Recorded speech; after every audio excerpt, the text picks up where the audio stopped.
Assalamualaikum warahmatullahi wabarakatuh.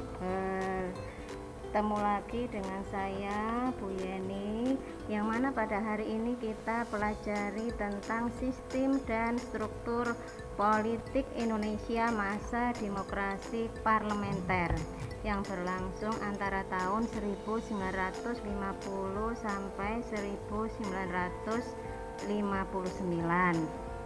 Nah, sebelum kita pelajari tentang materi tersebut, kita pelajari dulu tentang SK dan KD-nya, ya, standar kompetensi dan kompetensi dasar, yang mana standar kompetensinya di sini kalian bisa memahami, menerapkan, menganalisis, dan mengevaluasi pengetahuan konseptual, prosedural, dan metakognitif dalam berdasarkan rasa ingin tahunya tentang pengetahuan, teknologi, seni budaya, dan humaniora dengan wawasan kemanusiaan, kebangsaan, kenegaraan, dan peradaban. Kemudian untuk kompetensi dasarnya ini adalah menganalisis perkembangan kehidupan politik dan ekonomi bangsa Indonesia pada awal kemerdekaan sampai masa demokrasi liberal. Kemudian untuk indikatornya yaitu yang pertama, menjelaskan perkembangan kabinet yang berlangsung selama masa demokrasi parlementer antara tahun 1950 sampai 1959. Jadi nanti kalian bisa mempelajari kabinet-kabinet yang ada pada masa demokrasi parlementer. Di situ ada 7 kabinet, yaitu mulai dari kabinet Natsir, kemudian kabinet Sukiman, kemudian kabinet Ilopo, Burhanuddin Harahap, kemudian kabinet Ali Sastro Amijaya I sampai dengan kabinet Juanda. Kemudian yang kedua, menganalisis sistem kepartaian yang berlangsung pada demokrasi parlementer. Jadi dalam demokrasi parlementer ini ada beberapa partai, ya, mulai dari ada Masyumi, kemudian ada PPI, kemudian ada PKI, dan lain sebagainya. Kemudian berikutnya yaitu menjelaskan politik pada masa demokrasi parlementer. Nah, sekarang kita lanjutkan pada materinya.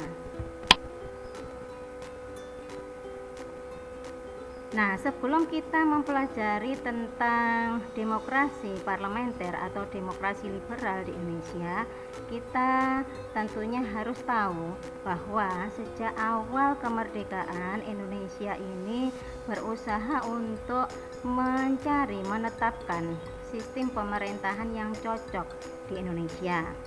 Nah, jadi di sini sejak awal merdeka, yang tepatnya tahun 1945, Indonesia menetapkan sistem pemerintahan yang dipakai adalah sistem presidensil.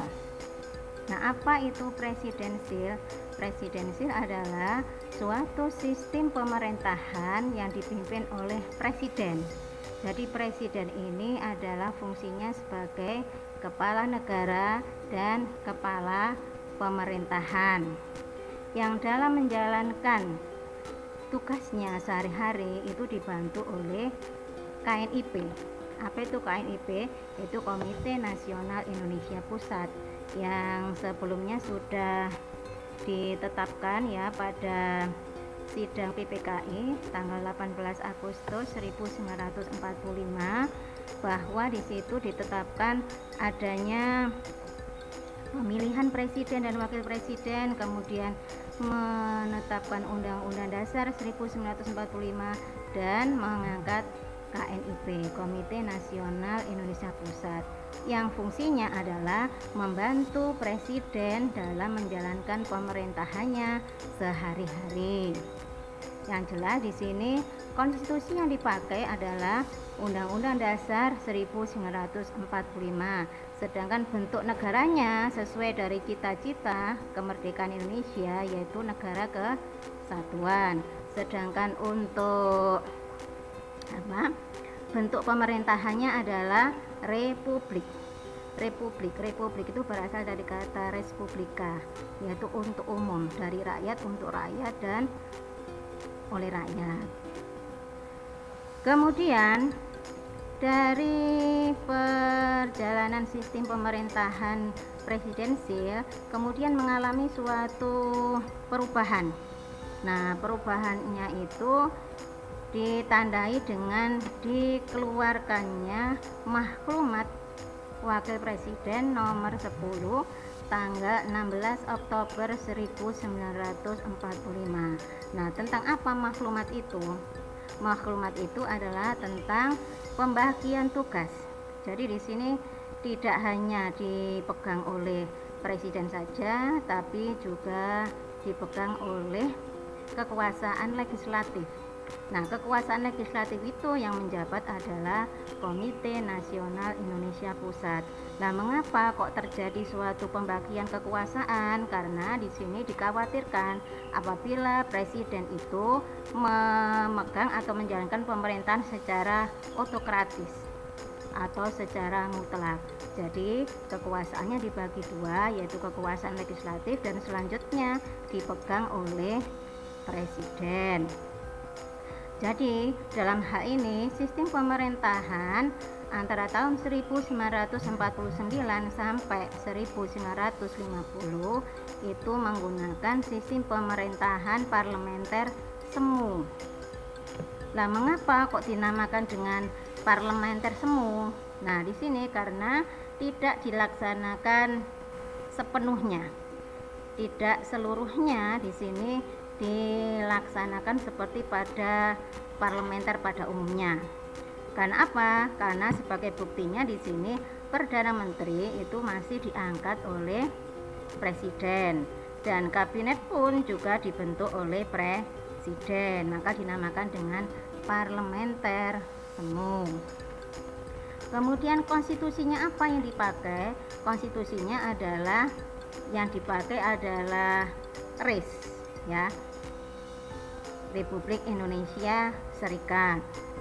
Kemudian untuk selanjutnya berdasarkan maklumat pemerintah nomor 14 November 1945, yaitu sistem pemerintahan yang berlangsung antara tahun 1950 sampai 1959, ini yang dipakai adalah sistem pemerintahan parlementer.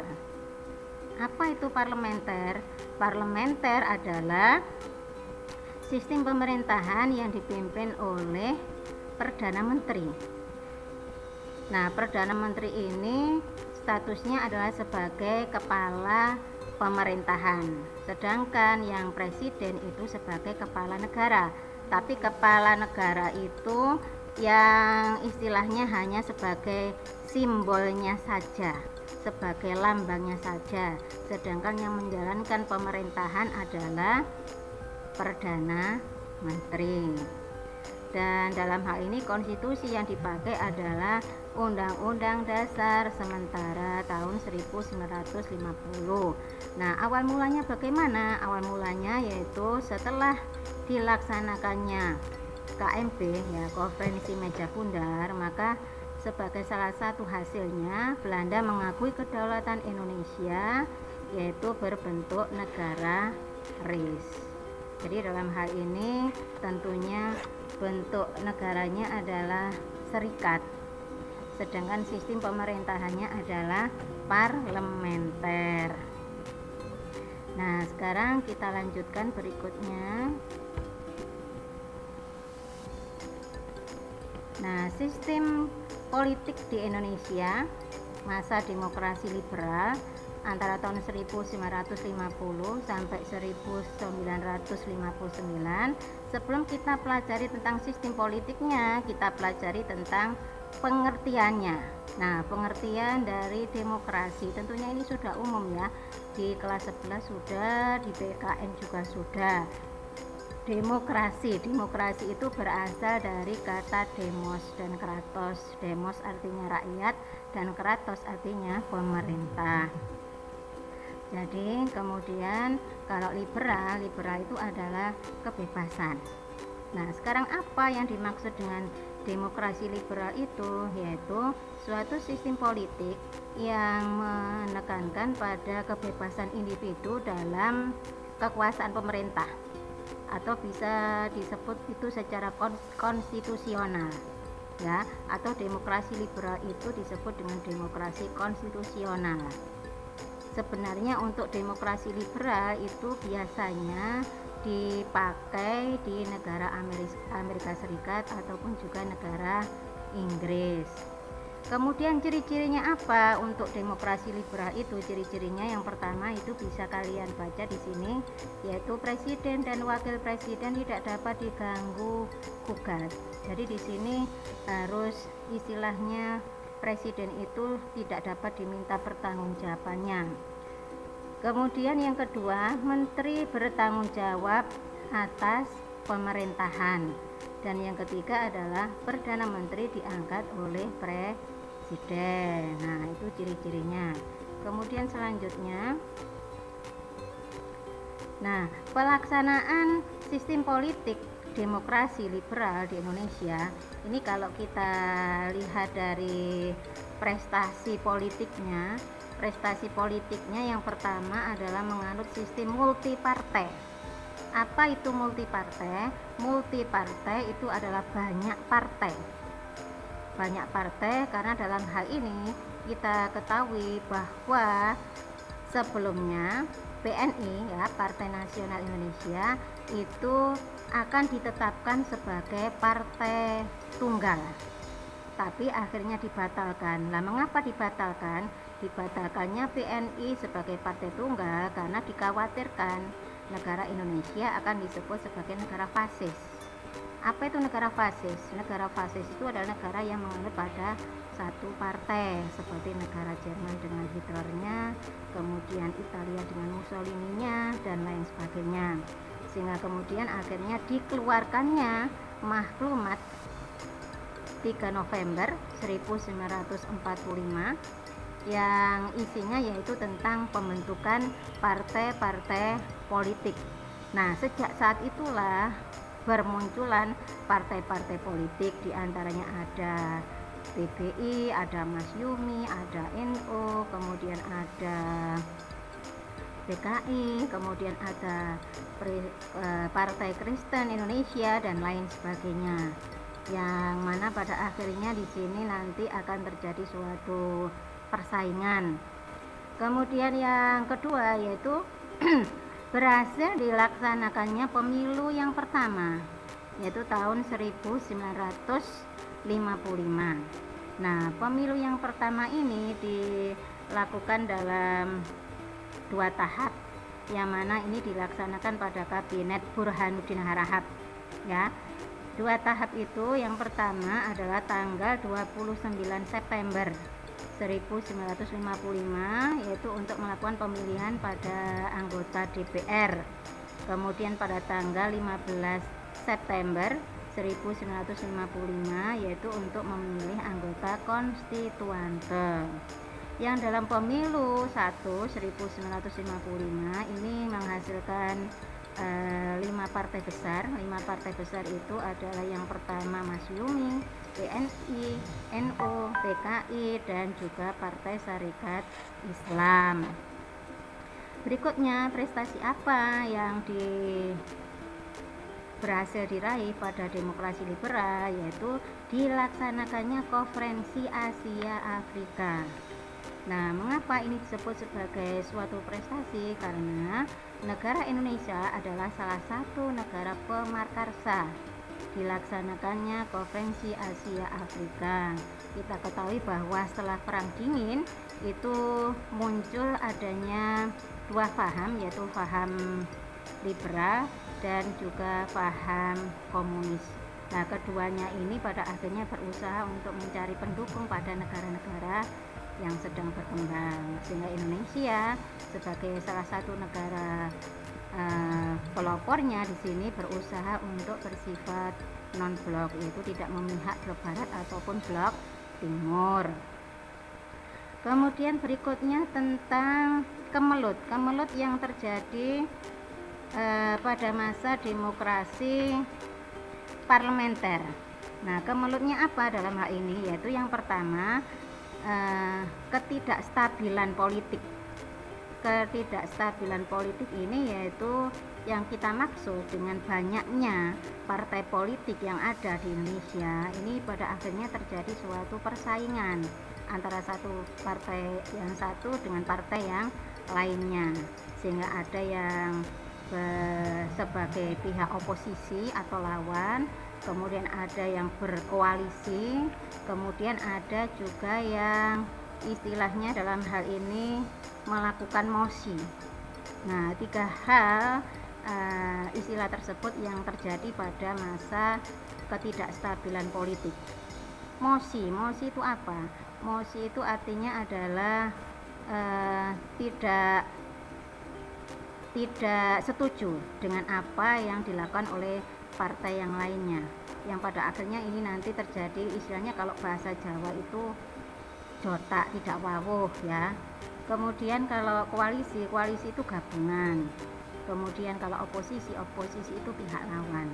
Jadi antara partai yang satu dengan yang lainnya terjadi persaingan sebagai pihak lawan atau pihak musuh. Kemudian yang berikutnya, perdebatan dalam konstituante.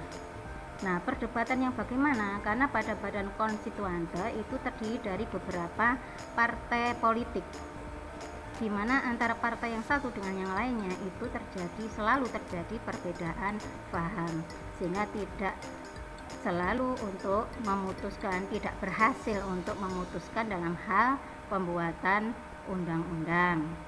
Kemudian berikutnya yaitu gangguan keamanan dalam negeri. Gangguan keamanan dalam negeri ini seperti terjadinya pemberontakan RMS, APRA, Andi-Aziz, kemudian PRRI, atau juga Pemesta, yang menjadikan kondisi tidak stabil dalam kehidupan masyarakat. Kemudian dalam sistem politik di Indonesia itu ditandai munculnya 7 kabinet. Nah, 7 kabinet ini saling jatuh bangun atau jatuh bangunnya kabinet ya. Kabinet Natsir, kabinet Sukiman, kabinet Ilopo, kabinet Ali Sastro Amijoyo I, kemudian kabinet Burhanuddin Harahap, kabinet Ali Sastro Amijoyo II, dan kabinet Juanda. Masing-masing kabinet ini mempunyai program. Dari program ini kemudian ada yang gagal, yang akhirnya dilakukan partai yang lain, dilakukan mosi tidak percaya, akhirnya jatuh dan digantikan oleh kabinet lain. Nah, karena masa dari masing-masing kabinet itu sangat singkat, akhirnya programnya pun tidak bisa berjalan. Kemudian kita lanjutkan lagi. Nah, ini beberapa gambar dari partai politik yang ikut dalam pemilihan umum tahun 1955. Nah, ini bisa kalian lihat sendiri ya untuk bentuk-bentuk gambarnya ya. Nah, selanjutnya dalam hal ini dari periode 1950 sampai 1959 ini terjadi 7 kali pergantian kabinet, yang mana masing-masing kabinet ini tidak sama untuk istilahnya dalam hal faktor penyebab jatuhnya ya. Misalnya saya ambil contoh kabinet Natsir. Kabinet Natsir ini gagalnya itu karena dalam hal perundingan dengan Belanda mengenai pembebasan Irian Barat itu mengalami kegagalan, akhirnya muncul mosi tidak percaya dari partai yang lain. Demikian juga dengan kabinet-kabinet lainnya. Nah, dari beberapa materi yang ada ini nanti pada akhirnya kalian bisa mengerjakan tugas. Nah, tugasnya dalam hal ini seperti ini ya. Jelaskan programnya, karena masing-masing program antara kabinet yang satu dengan yang lainnya itu kadang-kala memang ada yang sama, kadang-kala ada yang tidak. kemudian prestasinya apa atau kemajuannya apa, dan sebab jatuhnya masing-masing kabinet itu bagaimana. Nah, demikian apa yang sudah saya sampaikan dari materi kondisi politik masa demokrasi liberal atau parlementer di Indonesia. Semoga dari apa yang sudah saya sampaikan itu bisa bermanfaat bagi kalian semua, dan harus tetap semangat tentunya masih semangat Jasmira, jangan sekali-kali meninggalkan sejarah, dan terus tetap menjaga kesehatan. Wah, untuk referensinya dalam hal ini bisa kalian ketahui.